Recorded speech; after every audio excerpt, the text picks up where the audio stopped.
This has got to be one of the most intriguing drafts and off seasons I can remember in my 43 years of being in, watching, and being around the Pittsburgh Steelers. Now, after getting a gander at the totality of the draft, like all of us were, and watching the remarkable success of Steelers GM Omar Khan and his crew's first real go as the successors to Kevin Colbert, man, I got to tell you, I thought it was as dramatic as a bottom of the ninth, bases loaded home run. There's a lot at play here. But in drafting Broderick Jones out of Georgia, obviously the gauntlet has been thrown down at the feet of Danny Moore and Chuks Okorafor, or for that matter, Kevin Dotson and James Daniels. Shoot, the center position isn't beyond the reach of Jones's athleticism. This guy can do it all. The first thing that stands out when you flick on Broderick's tape is that you are looking at raw, real O-line, man-moving muscle. Broderick's a young guy. He still hasn't put on his full man strength yet, and he's only going to get stronger. And he's going to need to, because the purpose of being a people mover is to move people, obviously. But this young man can move people already, whether at the line of scrimmage or getting to the second level or out in space on a search and destroy mission. People get moved, some get airmailed, and a few get destroyed, literally. The necessary physical characteristics, the measurables, they're all there, folks. Whether it's a 4.97 40 time, a 30-inch vertical, or the 9-foot-plus horizontal jump, it all besmacks you in the face with pure, unadulterated power. Jones may well be 2 axe handles across the backside, too. With stats like that and a keister like that, I got to tell you, those ham hocks will power people moving like a 426 cubic inch Hemi engine in a 76 Roadrunner. What I'm telling you is there's a lot of horsepower available there, my friends.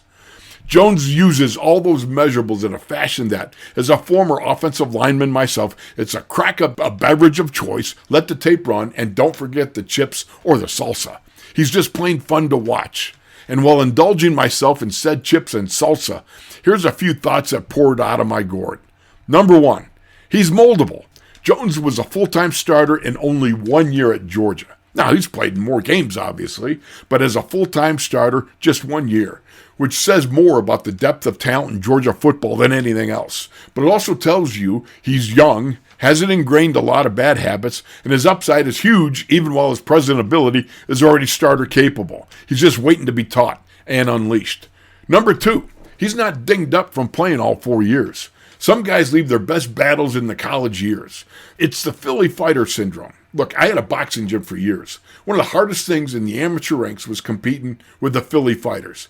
Whereas a highly skilled Pittsburgh boxer might have 50 to 75 amateur fights under his belt, a Philly guy might have 200 to 300 bouts. Now, the only problem with that was when they entered the pro ranks, many of them left their best bouts in the amateurs.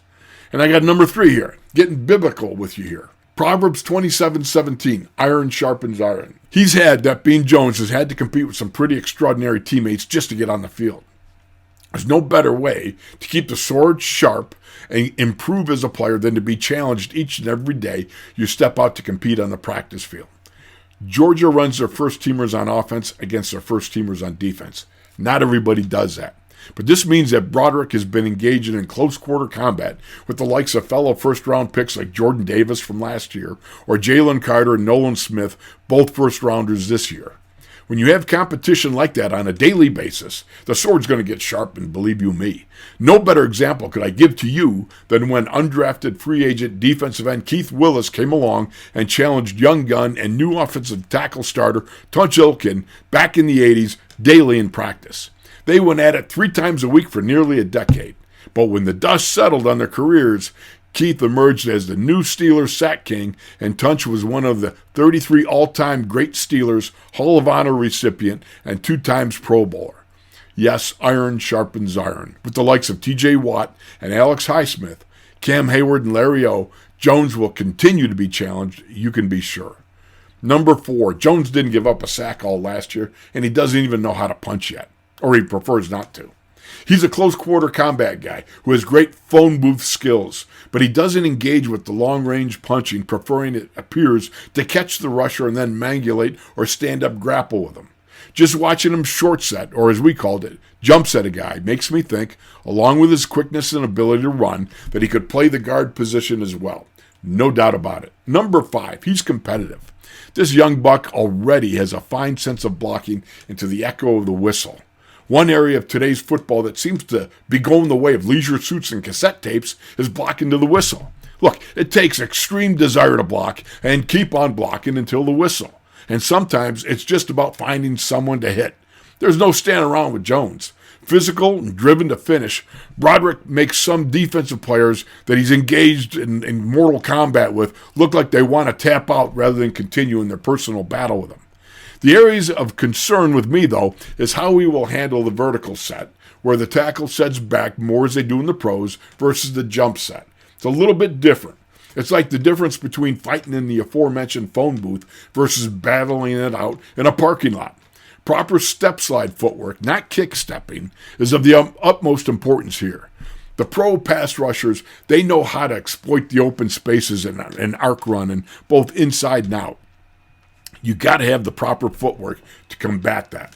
Also, Broderick tends to give his chest up, meaning that pass rushers can get to the inside position in hand fighting, like the one-arm stab or a double punch bull rush to the chest without having to battle for it.